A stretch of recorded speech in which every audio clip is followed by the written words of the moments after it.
नमो सिद्धाणं नमो आयरीयाणं नमो वज्रायाणं नमो लोये सव्यसाहूनं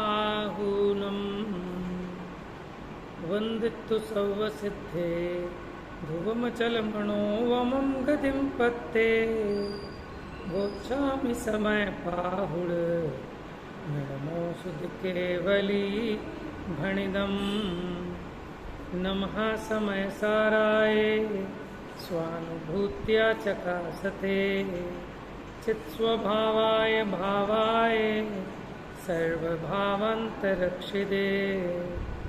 निज स्वरूप को परमरस जामे भरो अपार वंदो परमानंदमय समय सार अभिकार।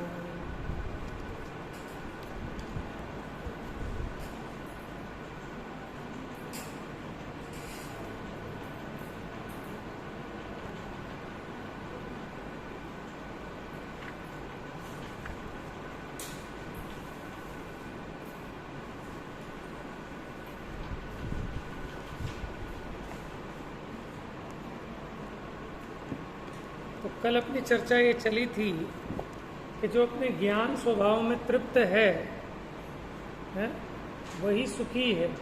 अगर हम अपनी इच्छाओं को थोड़ा भी कम करते हैं तो बहुत सारे दुखों से बच जाते हैं, क्योंकि हम अपनी इच्छा से ही दुखी हो रहे हैं और अपनी इच्छा के पीछे पिट रहे हैं। एक इच्छा को जीत नहीं पाते तो उसके पीछे ही ना जाने क्या क्या काम करने तैयार हो जाते हैं। पेज नंबर 879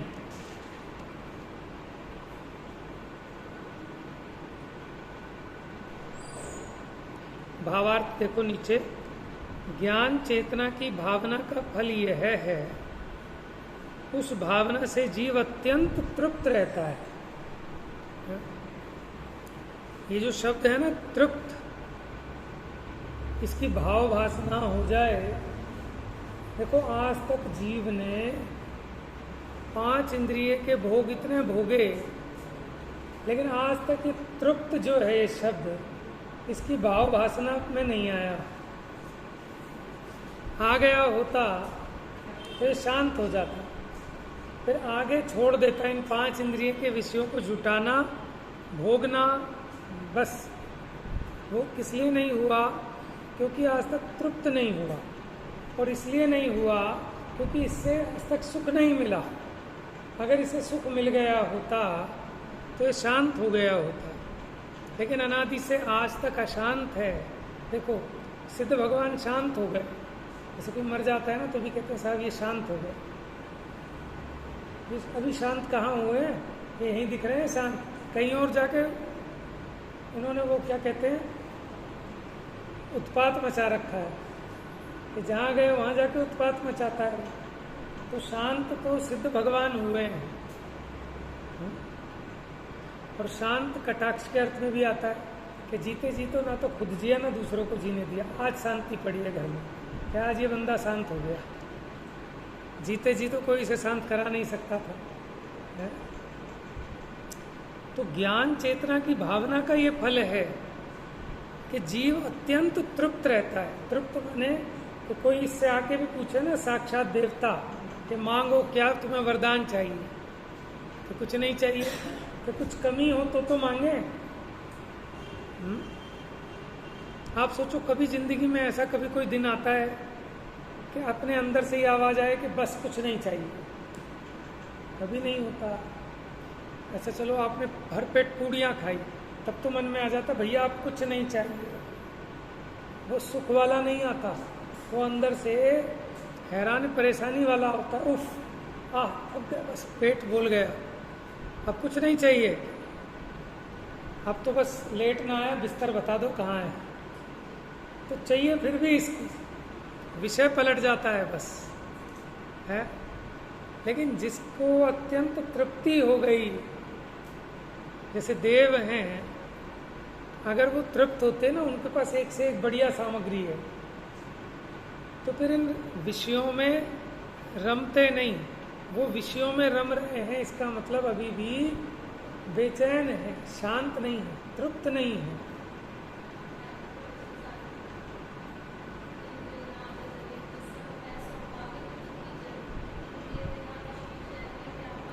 हाँ, ये इंद्रादिक जो हैं, ये इनके स्वाभाविक सुख है कि जिनके अहत इंद्रिया जीवित हैं वे स्वाभाविक दुखी हैं, क्योंकि अगर दुखी नहीं होते तो इसके बिना विषयों में व्यापार क्यों करते। उदाहरण दिए कि जिसके कर्णशूल ना हो तो वो कान में बकरे का मूत्र क्यों डालेगा।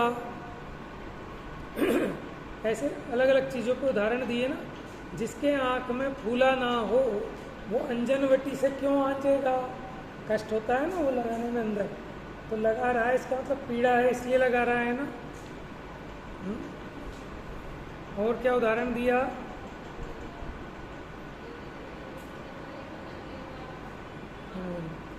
तो क्या होता था कि वो दवाई होती होगी उस तरह की कि अगर कान में शूल है तो बकरे का मूत्र डालने पर। और देखो कान नाक मुंह सब एक है अंदर। आप कोई दवाई कान में डालो, आंख में डालो, मुंह में भी आए बिना नहीं रहेगी, लेकिन उस कीमत पे भी डाल रहा है। क्यों? क्योंकि दुखी है ना। तो इसका मतलब ये इंद्र भी दुखी हैं, इसीलिए विषयों में छलांगे लगा रहे हैं। ये नंदन वन में जा रहे हैं तो ये दुख का परिचायक है। अगर सुखी होते तो कहीं नहीं जाते। फिर ऐसे रही हैं अनंता अनंत काल यथा तथा शिव परिणय, वो है तृप्त। तो उस भावना से जीव अत्यंत तृप्त रहता है। किस भावना से? कि ज्ञान चेतना से। अभी तो अज्ञान चेतना है, कर्म चेतना, कर्म फल चेतना। तो इसके दुख का पारावार नहीं है। इतना दुखी है हर एक प्राणी। कोई मन दुखी, कोई तन दुखी, कोई दाम बिना निर्धन दुखी, तृष्णावश धनवान, धनवान भी दुखी है। जब तक पैसा नहीं है तो आपको लगता है कि सारी धनवानों की है जिंदगी, तो हमारी क्या कीड़े जैसी जिंदगी है। लेकिन धनवानों से पूछ लो और कुछ छोड़ो, आप पहले गरीब थे, आप आज अमीर हो गए, अपने से ही पूछ लो। तो कभी कभी निकल जाती है इसके मुंह से, इससे तो तब बढ़िया थे, कम से कम भगवान की पूजा तो कराते थे। ये तो लोग अपने मुंह से कह देते कि स्वाध्याय में तो चले जाते थे, लेकिन जब से भैया पैसा आया तो मंदिर की कहाँ फुर्सत है। तो बताओ फायदा हुआ कि नुकसान हुआ, इसको समझ में ही नहीं आता। जब काम धंधा नहीं था, खाली था, तो आराम से जाके बैठता था, 2-2 घंटे पढ़ता था, सुनता था, समझता था। लेकिन अब ये सोचता है कि मैं काम का हो गया, तो फालतू चीज़ों का टाइम। भाई साहब मेरे को टाइम रखा है, आप कह रहे हो स्वाध्याय में आया कर, मेरे को कहाँ टाइम, मैं इतना बिजी आदमी। कि जीव का जो परिणाम है वो उसे न जाने कहाँ ले जाएगा, कि जहाँ तेरे को फुर्सत ही फुर्सत होगी। ये सुन समझ नहीं पाएगा, लूला और लंगड़ा होगा एक इंद्रिय में, कि अभी काम से फुर्सत नहीं है, फिर जन्म मरण से फुर्सत नहीं मिलेगी। मन जीव का देखो परिणामों का कैसा फल आता है। आदमी एक दिन धंधे व्यापार की छुट्टी नहीं लेता नहीं अपने लोग के वसीले से, लेकिन ऐसा रोग लग जाता है तो पूरी जिंदगी हॉस्पिटल में आईसीयू में गुजरती है। समझ में आया? तब भी तो बताओ करता है। तो यानी ये उस उदय का इंतजार कर रहा है कि कब ऐसा उदय आए कि तभी आराम करेगा इकट्ठा ही। समझ में? लेकिन देखो ज्ञानी की विचित्रता, ज्ञानी आईसीयू में पड़ा हो, चाहे दुकान पे बैठा हो, चाहे ट्रेन में हो, चाहे घर में हो, उसको तो सब जगह एक ही काम करना है, सब जगह तृप्त रहता है। और अज्ञानी कहीं हो, हर जगह बेचैन मिलेगा। जब तक गाड़ी नहीं आएगी तो बेचैन, कब आएगी, कितनी देर में आएगी, तुझे पता है 8:30 बजे का टाइम है, फिर 7:30 से देखे जा रहा है घड़ी, परेशान हैरान हो रहा है। अब सोचो थोड़ा जल्दी आ जाए तो अच्छा, थोड़ा जल्दी चल जाए तो। अब बैठ गया उसमें तो फिर दूसरे टाइप की आफत है, तब इसको इच्छा कि जल्दी पहुंचा दे। या फिर अंधेरा हो तो रात में तो वहाँ बस मिलेगी नहीं, गांव का एरिया है, तो ट्रेन में थोड़ा लेट चले आराम से, ताकि कम से कम दिन 5 बजे ही उतारे वहाँ पे, नहीं तो वहाँ लुटेरे बहुत हैं, डकैत बहुत हैं। तो मैंने बेचैन ही रहता है अपनी इच्छाओं से, कहीं भी तृप्त नहीं होता। और ज्ञानी वन में रहे, महल में रहे, जंगल में रहे, जल्दी पहुंच जाए, लेट पहुंच जाए, तृप्त रहता है। क्योंकि जो जो देखी वीतराग ने, सो सो होसी वीराग। और उससे मेरे दुखी हो सुखी होने का संबंध नहीं है।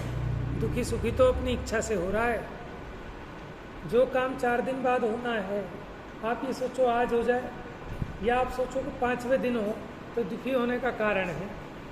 और आप अगर ये स्वीकार कर लो कि जब होना है तभी होता है, तो ये सुखी हो जाओगे। तो दुखी क्यों हो रहा है कि अपनी अज्ञानता से विपरीत इच्छाएं कर करके दुखी हो रहा है। और जब इसको सम्यक ज्ञान हो जाए, विपरीत इच्छा उत्पन्न ही ना हो, तो कैसा होता है कि फिर तृप्त होता है। ठीक है, अभी आपसे आके कोई पूछे कि साहब आप बताओ, आपको कोई शिकायत है? शिकायत ही शिकायत है, शिकायत के ही पिंड हैं हम। कोई भी हमारी सुनने वाला मिल जाए ना, तो हमको इतनी बड़ी लिस्ट है, कोई सुखी नहीं कर सकता इसको। समझ में आया?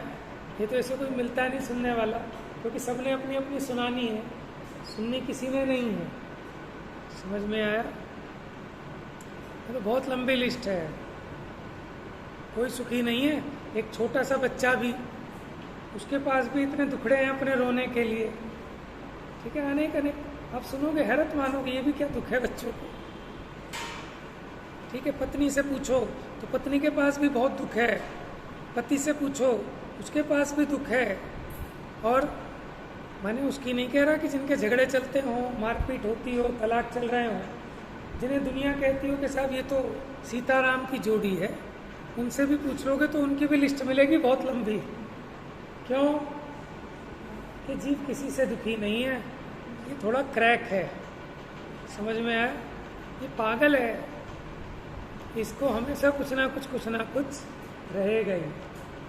और उसका फल क्या आता है कि तुझे इतना अच्छा समागम मिला, संयोग मिले, फिर भी तेरा रोना खत्म नहीं होता। तो जैसे गुड्डू एक लड्डू को पाकर रोने लगा कोने में जाकर, मेरा लड्डू छोटा माई, बड़ा मिले तो खाऊं भाई।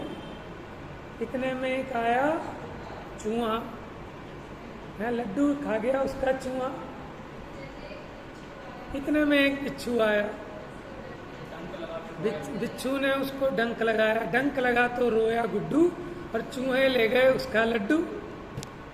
लड्डू भी गया, डंक भी लगा। समझ में आया कि प्रकृति का न्याय है कि आपको जो चीज़ मिली है उसकी कदर नहीं है तो ये भी छोड़ दे, तेरे लिए ये भी नहीं। आपने किसी भिखारी को आज अपनी औकात से ऊपर 50 रुपये दे दिया, आपका मन खुश था। अब वो कहे बाबूजी 50 रुपये क्या दे रहे हो, 100 तो दो, तो आपको गुस्सा आएगा, ला छोड़, चल भाग, है कि नहीं? तो प्रकृति में भी देखो ऐसे ही है कि जो इसको अपने उदय प्रमाण सामग्री मिली उसमें संतुष्ट नहीं रहता। दूसरे की थाली में सबको घी दिखता है। सबको क्या दिखता है? बाप कहेगा देख उनके बच्चों को, देख उनके बच्चे कितने अच्छे, कितना कहना मानते हैं, देख कितनी पढ़ाई करते हैं, देख है? पत्नी पति को कहेगी कि देखो जी उनके हस्बैंड कितने अच्छे हैं, शॉपिंग कराते हैं, उनके हस्बैंड कितने अच्छे हैं। हस्बैंड कहेंगे देखो उसकी पत्नी कितनी अच्छी है, जो वो कहते हैं वो काम करती है, कहते हैं खड़े हो जाओ खड़े हो जाए, बैठो बैठ जाए। माने सबकी ये कहानी है। सास को दूसरी पड़ोस की बहू अच्छी लगेंगी, बहू को दूसरी सासें अच्छी लगेंगी। माने दूसरे की थाली में ये जीव को सदा से ज़्यादा घी नज़र आता है। समझ में आए? तो इसका फल क्या आएगा? तो फल यही आएगा कि तेरे पुण्य उदय, तेरा पुण्य क्षीण हो जाएगा। ये जो सामग्री मिली थी ये भी तेरे सुख का कारण नहीं बनेगी, दुख का कारण बनेगी। अब वो गुड्डू को इतना लड्डू मिला है, उसकी खुशी नहीं है, थोड़ा सा छोटा है, इसका गम ज़्यादा है। समझ में आया? आप ससुराल गए अपनी, आपके साडू हैं मान लो 4, ठीक है, सबको मिला 2100 का लिफाफा, आपको मिला 1100 का। आप आके घर पे उत्पात मचा दोगे, घर वाली को कहोगे आज के बाद चली मत जाइयो, ठीक है, क्यों बेइज्जती कर दी हमारी मुंह पे। और बेइज्जती कर दी, 1100 रुपये दे दिए, तुम कह रहे हो बेइज्जती कर दी। अब बताओ 1100 रुपये देना इज्जत करना है कि बेइज्जती करना है? दुखी अपनी इच्छा से। समझ में आया? मैंने देखा एक साधु नाराज होके बैठ गया, आज के बाद नहीं आऊँगा। कि क्यों? कि इसको तो तुमने दही भी ला के दी खाने के साथ, मुझे दही को पूछा भी नहीं। तो नाराज होके बैठ गया, दुखी हो गया। तो भाई तुझे हलवा दिया है, कचौड़ी दी है, पूड़ी दी है, छोले दिए हैं, खीर भी है, उसकी खुशी नहीं है। लेकिन मुझे दही नहीं दी, ये इस साधु को दे दी। कैसा कैसा दुख है जीव को। है? आपको 2 टाइम की रोटी मिल रही है, इसका सुख नहीं है जीव को।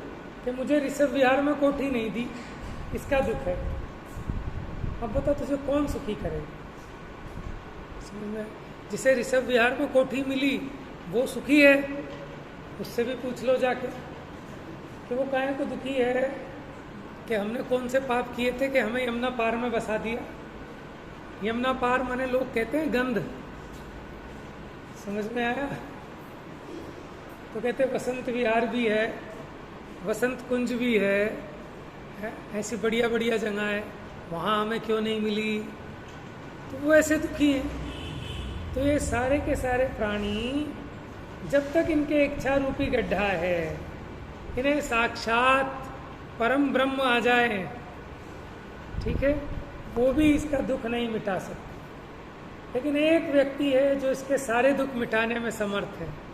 कौन है? ये स्वयं है। स्वयं मान जाए तो ये स्वयं ही नहीं मान रहा, स्वयं ही फैला पड़ा है। अरे तुझे आचार्य आते समझाने, मान जा भाई, ये जिद छोड़ दे, ये हट छोड़, ये जो अनादि का तेरे को मोहांध बना है, आज ये छोड़। और जो हम दिखाते हैं आँख खोल के ये देख, लेकिन ये इतना फैलू है, इतनी चढ़ी है, इसको किसी की नहीं सुन के राजी। नहीं नहीं नहीं नहीं। समझ में आया? अब बताओ कैसे हो कल्याण? कि करनी काली है, कैसे हो भुगतान के हुंडी झाली है। ठीक है, चेक तो है नकली, और वह बैंक वालों से लड़े कि सबको तो 10-10 लाख रुपए दे रहे हो तुम, मुझे 1 रुपया भी देने तैयार नहीं हो। भैया जो तेरा जैसा चेक होगा उस पर जितनी अमाउंट होगी वही तो देंगे। तो किसी से शिकायत करना, तुम्हारी शिकायत करूँगा, कंप्लेंट करूँगा तुम्हारी, मोदी जी को शिकायत करूँगा, तुम बैंक वाले सारे चोर हो, तुम सब रिश्वत खा के इनको तो दे दिए और मुझे 1 पैसा नहीं दे रहे। समझ में आया? अब बताओ उसे मोदी जी सुखी कर देंगे क्या? तो ऐसे ही हम हैं, हम शिकायत करते हैं कि देखो उनके बच्चे कितनी सेवा करते हैं, तुम देखो तुमने आज तक मेरी क्या सेवा की है, देखो उनकी बीवी कितना कहना मानती है, तुमने मेरा क्या कहना माना। तो भी अपने चेक पे देख ले कितनी अमाउंट है। ठीक है, जितने आपके अकाउंट में जितने पैसे होंगे एटीएम से उतने ही निकलेंगे। एटीएम पे गुस्सा होने की ज़रूरत नहीं है कि उसके तो 40,000 निकाल दिए, मेरे 2,000 भी नहीं निकाल सकता, भेदभाव है? तो ऐसा नहीं है। तो उसी प्रकार जिसको ये तत्व की बात समझ में आएगी, स्वयं किए जो कर्म शुभाशुभ फल निश्चय ही वे देते, करे आप फल दे अन्य तो स्वयं किए निष्फल होते। तो जिसको ये बात भी समझ में आ जाएगी, अब उससे कोई पूछे बताओ भाई क्या चाहते हो, तो अपने अंदर में सोचेगा इसके पूछने से क्या होता है, और ये देने वाला है कौन, ये कहाँ से दे सकता है। तो कहेगा भाई सब कुछ नहीं समझ में आया। और कोई आपको धमकाए कि मैं तेरा सब कुछ छीन लूँगा, तो भी आप प्रसन्न रहोगे। क्यों? क्योंकि आपको पता है कि कोई किसी का बाल बांका नहीं कर सकता। जब तक तेरे पुण्य का बीता नहीं करार, तब तक तुझको माफ है अवगुण करे हजार। कि जब तक तेरे पुण्य का उदय है ना, तो कितनी अंधेरी तार, कितना ही कुछ कर, तभी तक माफ है। और जिस दिन तेरा पुण्य का एग्रीमेंट खत्म हो गया, उस दिन तुझे कोई बचाने वाला नहीं है। तो तू अभी जिसकी धौंस में आदमी चौड़ा होता है ना कि मेरा बाप पुलिस कमिश्नर है, कि मेरा चाचा ठीक है बदमाश है, कि मेरा मामा ये है, मैं ऐसा करा दूंगा, मैं वैसा करा दूंगा, ये तभी तक चल रही है जब तक तेरे पुण्य का उदय है।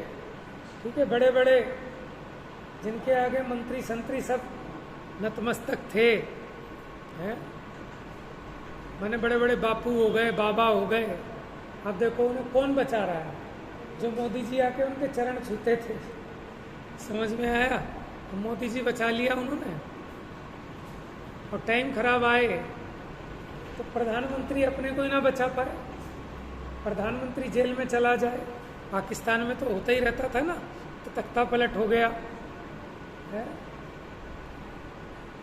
तो ये सब ये जीव अपनी चतुराई लगाता है, ये कहीं चतुराई नहीं लगती। इसलिए सब मोह विकल्प जाल को छोड़, जहाँ बुद्धि लगाने की जरूरत नहीं है वहाँ बुद्धि मत लगा। अपने तत्व ज्ञान को समझ, उसका निर्णय कर, तो स्वरूप में तृप्त होगा तो आनंद होगा। ठीक है, देखो अपने में तृप्त होगा तो पर से विरक्त होगा। क्या कहा? अपने में तृप्त होगा तो पर से विरक्त होगा। अपने घर में खाना खा के अगर आपको तृप्ति नहीं हुई तो आप हलवाई के यहाँ ढूंढते फिरोगे, कौन से हलवाई की दुकान खुली है। इस अड़ोसी के चले जाएं, उस पड़ोसी के चले जाएं, उनके यहाँ चाय पकौड़ी खा लेंगे। समझ में आया? और जो अपने घर में खा पी के तृप्त है उसे कहीं कोई इच्छा नहीं है, चाहे हमें पकौड़ी मिले चाहे कचौड़ी मिले, वैसे कुछ नहीं चाहिए। समझ में आया? तो ये जीव जो भीतर में तृप्त होता है वही सच में विरक्त होता है, और अंदर में तृप्ति हुए बिना पर से विरक्ति नहीं होती। तो ज्ञान चेतना की भावना का फल यह है, उस भावना से जीव अत्यंत तृप्त रहता है। उसको किसी के प्रति कुछ करने की है, कुछ उसके फल को भोगने की कोई भय नहीं होता, कोई आशा नहीं होती, तो सुखी रहता है। आशा और भय इन दो चीज की वजह से दुखी है सारा जगत है। देखो मंदिर भी आ रहा है ना, इन्हीं दो कारणों से आ रहा है। कुछ आशा है और कुछ भय है, हे भगवान जो आपने दिया है कहीं ये छूट ना जाए और थोड़ा सा और मिल जाए। ठीक है, बात तो सच्ची है, लेकिन बात ये है कि अभी भी यहाँ आके भी सुखी नहीं हुआ, क्योंकि आशा और भय के वश कर रहा है सब काम। हाँ, तो उस भावना से जीव अत्यंत तृप्त रहता है, अन्य तृष्णा नहीं होती। तृष्णा किसको नहीं होती? जिसको तृप्ति होती है। और भविष्य में केवल ज्ञान उत्पन्न करके समस्त कर्मों से रहित मोक्ष अवस्था को प्राप्त होता है, माने परिपूर्ण पूरी तरह मुक्त हो जाता है दुखों से। पूर्वोक्त रीति से कर्म चेतना और कर्मफल चेतना के त्याग की भावना करके अज्ञान चेतना के प्रलय को प्रगटतया नचाकर अपने स्वभाव को पूर्ण करके ज्ञान चेतना को नचाते हुए ज्ञानी जन सदा काल आनंद रूप रहो, इस उपदेश का दर्शक काव्य कहते हैं। देखो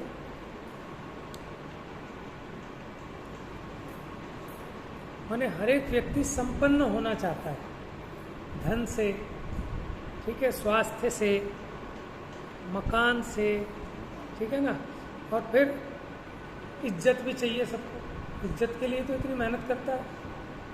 समझ में आया? तो ये सब चीजें चाहिए उसको।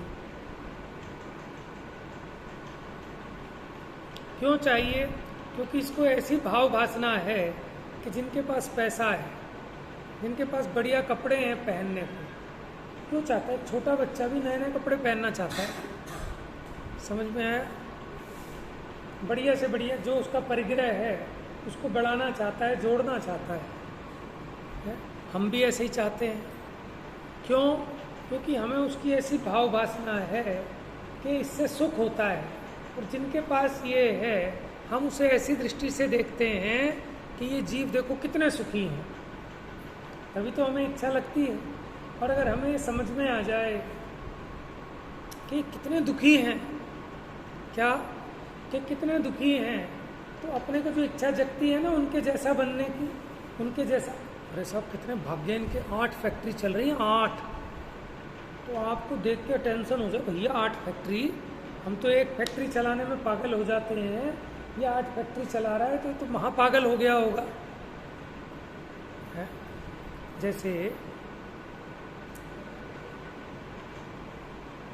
वो एक सुनाते हैं ना कि एक बच्चे से मास्टर जी ने पूछा कि अगर एक हवाई जहाज, ठीक है, 1000 किलोमीटर प्रति घंटे की रफ्तार से चलता है, ऐसा वो सुनाते हैं ना कि तो वो कितने दिन में पहुंचेगा, क्या होगा, तो वो कुछ जवाब देता है, तो वो कहता है कि तू आधा पागल है। क्यों? पूरा पागल है, आधा पागल है, दिमाग से उतर रहा है।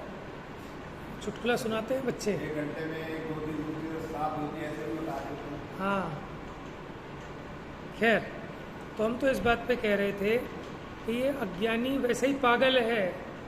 क्यों? क्योंकि इसको ऐसी भाव वासना महसूस होती है कि ये सुखी है, और अगर इसको सही में समझ में आ जाए, भाव वासना हो जाए कि जितना ज़्यादा परिग्रह है उतनी ज़्यादा उस परिग्रह को संभालने की सिर्फ आकुलता ही आकुलता है।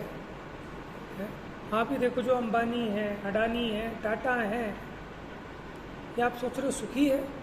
हर समय सोते हुए भी इनकी कैलकुलेशन चलती रहती है, प्लानिंग चलती रहती है कि मोदी जी से मीटिंग करनी है, कि फाइनेंस मिनिस्टर को ऐसे समझाएंगे, फिर ये चाल चलेंगे, ऐसा करेंगे, वैसा करेंगे।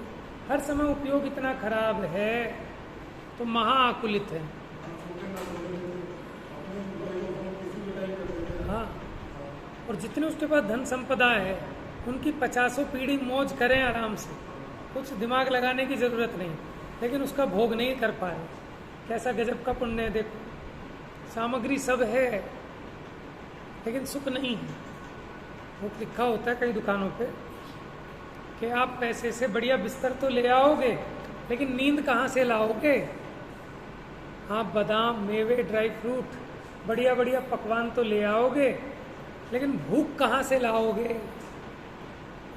समझ में आया? तो आप बताओ, क्या इसकी वो है कि हम कहाँ अपना समय खराब कर रहे हैं? सही में बेवकूफ़ी कर रहे हैं कि जो है ना उसका आनंद भी नहीं भोग रहे, और जुटाने के चक्कर में, और जुटाने के चक्कर में। एक बार क्या हुआ, फ्री में दूध बट रहा था, तो माँ ने एक बाल्टी दी बच्चे को कि जा बेटा भर ला, फ्री में दूध बट रहा है। और बेटा माँ से भी ज़्यादा सियाना, और चला गया भरवाली बाल्टी। और पहले आपने देखी होगी एल्यूमिनियम की बाल्टी आती थी ना, है, समझ गए, एल्यूमिनियम की बाल्टी, और उसमें पूरी बाल्टी भरवा ली, जितना आ गया उसमें 20 लीटर। फिर उनने बाल्टी को उल्टा किया कि इसके पीछे भी तो जगह होती है बाल्टी के, इसमें भी डाल दो आधा किलो तो इसमें भी आ जाएगा। समझ में आया? समझ में आया ना? ये होता है सियाना आदमी। तो ऐसे ही हम और आप सियाने हैं कि सियाने के चक्कर में फैक्ट्री है तो इसलिए सुख नहीं है। 2 फैक्ट्री होगा तो सुखी हो जाएंगे। होता क्या है, वो कहते हैं ना, दूबे जी चौबे, क्या है, चौबे जी छब्बे बनने गए थे और दूबे बन के आ गए। तो ये सुखी होने के लिए सामग्री जोड़ता है, परिग्रह बढ़ाता है, और होता क्या है, सुखी होता है कि उल्टा दुखी हो जाता है। आप सोचना ईमानदारी से, आप अपने घर में जब भी कोई नई चीज़ लाए होंगे अपनी इच्छा की, अपनी मर्जी की, जिसमें आपकी बड़ी तमन्ना होगी, जब आपने पहली घड़ी खरीदी होगी, या आपने पहली साइकिल खरीदी होगी, या स्कूटर खरीदा होगा, या फ्रिज लाए होंगे, या टीवी लाए होंगे, या बीबी लाए होंगे, जो भी लाए होंगे। समझ में आया? लाने से पहले कितनी इच्छा थी और क्या कल्पना थी, सब कितने सुखी हो जाएंगे, कितने सुखी हो जाएंगे। लेकिन जब ले ली, उसी समय एक पछतावा सा होने लगा, खामोखा 1100 रुपये खराब किए, साइकिल खरीद की, काम तो चल ही रहा था, अब इसको खड़ी का करूँगा, चोरी हो गई तो, ये हो गई तो, वो हो गई तो, समझ में आया। और फिर धीरे धीरे बाद में इसको पछतावा अधिक अधिक होने लगता है, मैं तो सोच रहा था इससे सुखी होंगे, इससे तो उल्टा दुखी हो गए। हर एक सामग्री में लगा लेना, जहाँ जहाँ इसने सुख की कल्पना की है, ठीक है, और प्राप्ति होने के बाद उसमें से सुख नहीं निकलता सिवाय पछतावे के। समझ में आ रहा है ना। तो उसके बाद फिर आगे तो सुधर जाए, कि आगे भी नहीं सुधरता, कि चलो इन सब सामग्री में से तो नहीं आया, लेकिन अब ये जो मेरी इच्छा है, तब तो मुझे एक्सपीरियंस नहीं था, मैं बच्चा था, अब तो मैं बहुत एक्सपर्ट हो गया, समझदार हो गया, अनुभवी हो गया, अब मैंने सोच समझ के डिसीजन लिया है, तो अब ये चीज़ उपयोगी है, इससे सुख आएगा। लेकिन चीज़ आती है उसके पहले पहले, उसके साथ साथ उसकी चिंताएं, उसकी सुरक्षा, उससे संबंधित सारी व्याकुलताएं भी आ जाती है। आप ये देखो, शादी से पहले माने उस लड़की को कैंसर हो, चाहे टीबी हो, चाहे कुछ हो, आपको क्या परेशानी थी, आप मस्त थे। लेकिन अब उसकी जो बीमारी है, आप भी बराबर उसके भोक्ता होते हो, वो बीमारी आपकी भी है। समझ में? काहे से? अपनत्व से। समझ में? आपकी नई कार में डेंट लग गया, तो कार में डेंट लग गया, यहाँ भी आपके कलेजे में भी लग गया, है कि नहीं। और फिर सुरक्षा की आकुलता, उसको माने फ्रिज ले आए आप अपने घर, तो उसमें नाना प्रकार की आकुलता, पहले सोचता है आइसक्रीम जमा खाएंगे, माने अनेक अनेक प्रकार की आकुलताएं उसके पीछे जुड़ी हुई हैं। ये तो आपको अपने आप ही प्रैक्टिकल करना चाहिए, एक एक कदम पर। हर एक चीज़ जिसकी लिए मेरी इच्छा ऐसी होती है कि इस सामग्री के मिलने पर मैं सुखी हो जाऊंगा, लेकिन ये सामग्री तो मिल गई पुण्य के उदय से, लेकिन सुख तो नहीं आया। तो इसका मतलब इसकी निस्सारता, असारता भाषित होनी चाहिए। इसी का नाम है कि वस्तु के स्वरूप का विचार करना, बारंबार संसार, शरीर और भोगों के स्वरूप का बारंबार विचार करना चाहिए, जिससे कि इसको वैराग्य उपजेगा। यही 12 भावनाओं का चिंतन है कि संयोग अनित्य हैं, क्षणभंगुर हैं, अशरण हैं।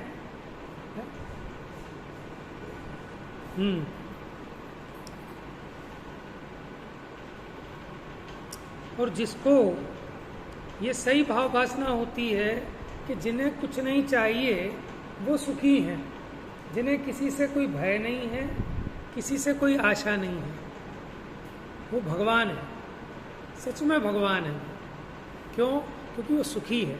और जब हम उसकी इस निराकुलता पे रीझेंगे तो हमारा सारा पुरुषार्थ वीतरागी होने के लिए होगा, सामग्रियाँ जुटाने के लिए नहीं। तो समझ में आएगा कि वीतरागता में सुख है। देखो, जो भय और आशा से रहित है वो वीतरागी है। भय किस लिए होता है? उससे द्वेष, इसलिए भय होता है।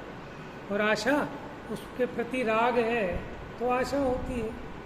तो राग द्वेष से रहित हो, इसका मतलब वीतरागी हो। तो वीतरागता में सुख है। ये अनुभव करना चाहिए कि अपना बच्चा नाले में गिर गया तो आपका मन दुखी होता है ना। आज मैंने सुबह सुबह देखा, मैं स्कूटर निकाल रहा था, एक लेडी, एक छोटा सा बच्चा था, बहुत छोटा सा बच्चा उसकी गोदी में, और जा रही, और रिक्शे में जा रही थी ना, तो उसके हाव भाव बड़े दुखी वाले थे, दुखी वाले, मतलब मैंने उसका चेहरा पढ़ लिया, समझ लो। और रो नहीं रही थी, लेकिन उसका चेहरा ऐसा था, तो हमें ख्याल में आ गया कि जब हमारे भी बच्चे छोटे थे और उसको तेज बुखार हो गया, या बेड से गिर गया, या सर फूट गया, या उसके कुछ ऐसा भयंकर हो गया, तो हमारा चेहरे का रंग उड़ जाता था, है कि जैसे हमारा ही मरण हो गया है, भगवान क्या होगा। जरा सा बुखार हो जाए तो ये बुखार पता नहीं उतरेगा, कहीं भैया कुछ ऊंच नीच ना हो जाए, बच्चा छोटा है, तो इसके प्राण अटके रहते हैं। तो बताओ, सुखी हो रहा है कि दुखी हो रहा है उस बच्चे से? जब तक बच्चा नहीं था तो इसलिए दुखी था कि बच्चा नहीं है, कि बच्चा हो जाए, जिसने जो किया, जिसने जो कहा, कोई कसर नहीं छोड़ी, लेकिन हो गया तो सुखी हो रहे हो कि महादुख भर रहे हो। वो माने वो 2-4 घंटे की जो आकुलता है ना, वो प्राण ले लेती है जीव के। डॉक्टर फिर कहते भैया इसकी तो रिपोर्ट बहुत खराब है, तुमने क्या किया इस बच्चे के साथ, 4 दिन से बुखार है, तुम पागल हो गए, मारोगे बच्चों को। तो फिर तो इसके पांव तले जमीन खिसक जाए, इसको चक्कर आ जाए, खड़े खड़े गिर जाए इतना सुनते से ही। तो क्या हो गया, कैसी मोह की तीव्र अंधियारी चल रही है। और फिर कहता है हम तो सुखी हैं कि हमारे क्या है 4 बच्चे हैं। तो सुखी है कि दुखी है, तो ये तो प्रैक्टिकल करना चाहिए ना, तभी तो ये जीव थोड़ा मोह छोड़ेगा, नहीं तो क्यों छोड़ेगा।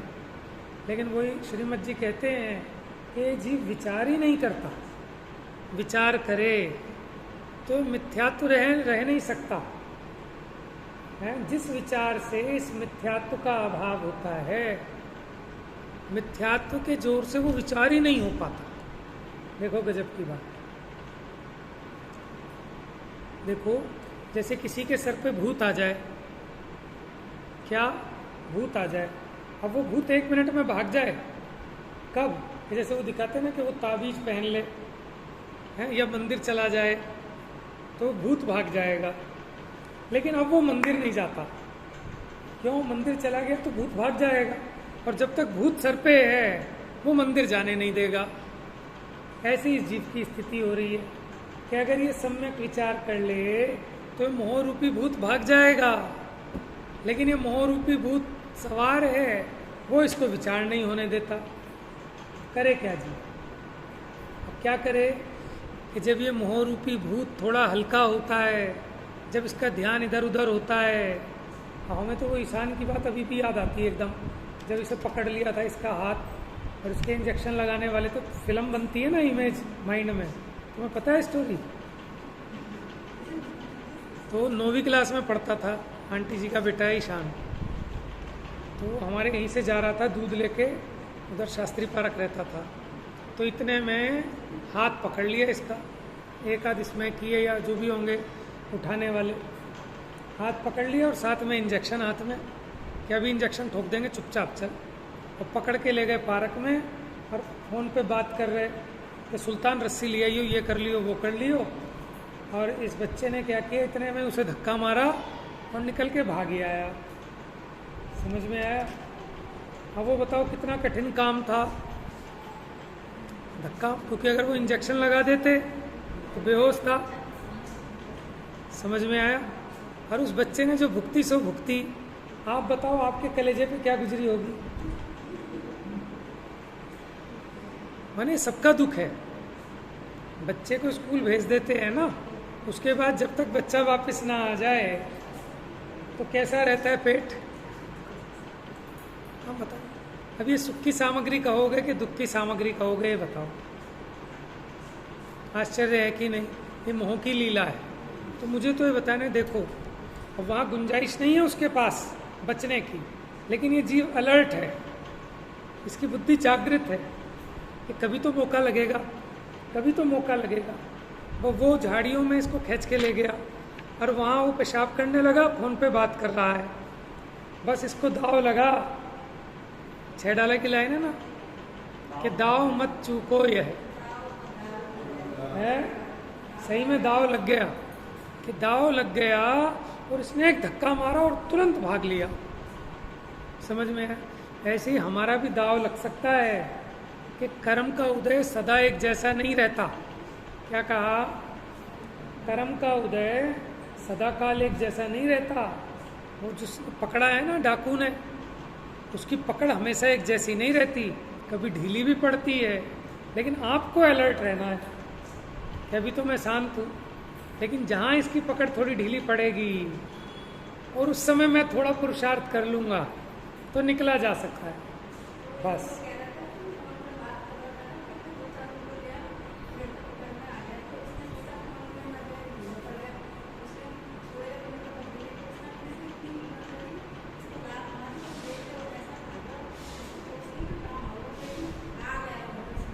भाई, सोचते ही आदमी की हवा दिमाग काम करना बंद कर देता है। अगर ऐसी वारदात हो जाए ना किसी के साथ, दिमाग काम नहीं करता, क्योंकि भय के कारण ये बुद्धि भी बिल्कुल सो जाती है, कुंठित हो जाती है। तो हम तो इस उदाहरण से समझा रहे हैं कि आप देखो ऐसी जीव तैयार रहे एकदम बेचैन ना हो, विपत्ति में तैयार रहे कि सदा एक जैसा उदय नहीं रहता, उदय कभी मंद पड़ता है। अब मान लो इसको मौका भी मिलता, उस टाइम में रोने में, बात करने में, इधर उधर में गंवा देता, तो मौका तो निकल जाता और फिर दुर्गति हो जाती। समझ में? ऐसे ही जीव को मौका तो मिलता है, लेकिन जब मौका मिलता है तब इसको खुजली लग जाती है। जैसे एक बूढ़ा व्यक्ति था और वो बंद था, अब उससे बाहर निकलने के क्या कहते हैं 84 दरवाजे थे। अच्छा 84 दरवाजे थे, उनमें एक दरवाज़ा था कि जिससे बाहर निकला जा सकता था, ठीक है। और वो अंधा था, देखता देखता आता था, लेकिन जब वो दरवाज़ा आता था तब उसकी धोती खुल जाती थी और वो धोती लगाने के चक्कर में फिर आगे बढ़ जाता था, कभी खुजली लग जाती थी। समझ में आया? तो ऐसे ही इस जीव के साथ हो रहा है कि अब इसको मौका है, ये जो मनुष्य पर्याय मिली ये मौका है, ये दाव है।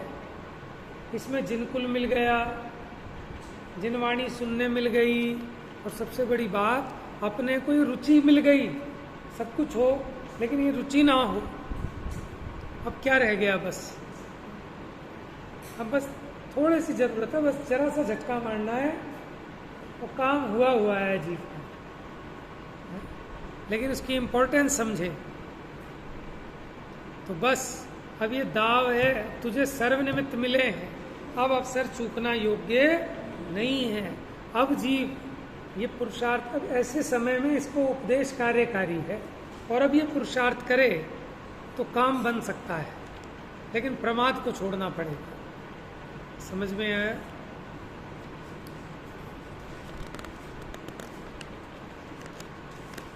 तो इसलिए क्या कहते हैं कि जीव विचार नहीं करता, और ये अगर ये विचार करे तो मोह गले बिना न रहे। ठीक है, इसलिए कर विचार तो पाम, कि जीव को विचार करना चाहिए।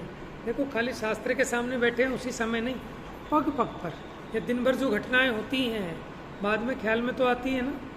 और जैसे हम यहाँ बैठे हमें 20 साल पहली घटना एकदम ख्याल आ रही है यहाँ पे, ठीक है। कभी कोई ऐसी वारदात हो जाए, कुछ हो जाए, उसके चलो उस समय ख्याल में नहीं आएगी, लेकिन उसके बाद तो जीव को चिंतन करना चाहिए ना कि वाकई में देखो हमें तो दूसरा जीवन मिला है, नहीं तो गया था सब। माने कोई कैंसर हो गया किसी को और वो कैंसर ठीक हो गया बाद में उसका, तो उसको विचार करना चाहिए कि भैया तू तो मर ही गया था और अब तो अपनी आसक्ति छोड़, अब तुझे दूसरा जन्म मिला है, अब इस जन्म को सार्थक कर, संयम में लगा, तप में लगा, ठीक है, अपने आत्मा के आनंद को प्राप्त करने के लिए इसको समर्पित कर। लेकिन ये मूर्ख है, इसको कीमत नहीं आती कि पुण्य के प्रताप से ये कैंसर से निकल के आ गया, लेकिन फिर कहता है कि अब तो मैं ठीक हो गया, फिट हो गया, अब फिर मैं नई फैक्ट्री लगाऊंगा। यानी ये जीव चाहता है कि इसका उदय कैसा आएगा, फिर उदय खराब आएगा, फिर रोता है। ठीक है, तो विचार करने की बात है, हमें हर समय विचार करना चाहिए। विचार करने पर ये मोहमंद होगा, मोहमंद होगा तो आपकी आंखों की रोशनी सही काम करेगी, माने आपके सम्यक ज्ञान रूपी नेत्र खुल जाएंगे और आपको हित रूप अहित रूप ये सही भाषित होगा, तभी तो आप हित रूप मार्ग पे चलेंगे और अहित रूप मार्ग का त्याग करेंगे। और जब मोह की तीव्रता होती है तो सम्यक ज्ञान रूपी नेत्र बंद हो जाते हैं, मिथ्या ज्ञान रूपी नेत्र चलते हैं, जिनसे उल्टा ही उल्टा भाषित होता है कि जो दुखी करने के कारण हैं वो लगते हैं सुख के साधन, और सुख के साधन लगते हैं दुख के साधन। समझ में आया?